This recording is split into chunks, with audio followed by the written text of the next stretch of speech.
Yes, saya. Lega ni aminay yan, lega Ranilson. Tehudi fa tsy afaka lega. Akory marô, iaho nga da managna aminay agny ao toa. Mody elaka, ay. Aray be, agny avao izay. Ngagny aminay falay sara, feno raha mahatamagna. Fiarahamonigny milamy, ino gn'amboniny zany.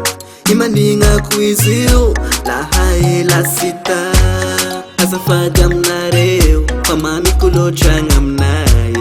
Azafady aminareo, mialatsiny aminareo. Marogny fary, fagnagny aminay sy foiko. Mamany manigny izy sy afaka ampoko. Ngagny aminay zalahy tateko. Ngagny aminay zalahy sareko. Ngagny aminay zalahy sy foiko. Ngagny aminay zalahy kiteko. Yeah.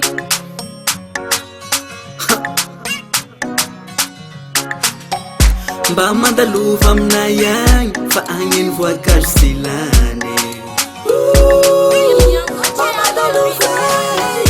Maro karazany sy lany, letry vomanga ao mifary. Osafala avy aminay agny, finaretrako regny lahany.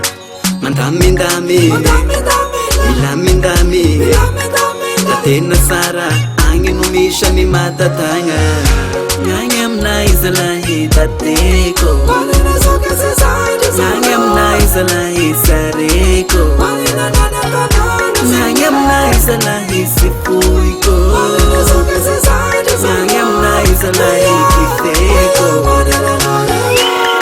Ela zany alako tany mame, fitadiavana tsamora mampikatsaka antsary. Fa le anatra mijorotsovery, tsodrany zava-mahery mitay anaty irery. Na de manina fa tsy afaka ary namany, tsy maintsy tonga akona tetojo reo fiakarana. Na sendra nitola nandevoziny zavana, efa satratona tsy matahoatra namazana. Petsy leoko ny anaranay, firasakina firalahina lola arana niany. Kultura natoraly, tsy mba mialonjafy, orija, kidodo. Ratu enao kawan, anizan, aminay ane. Ngagny aminay zalahy tateko. Ngagny aminay zalahy sareko. Ngagny aminay zalahy sy foiko.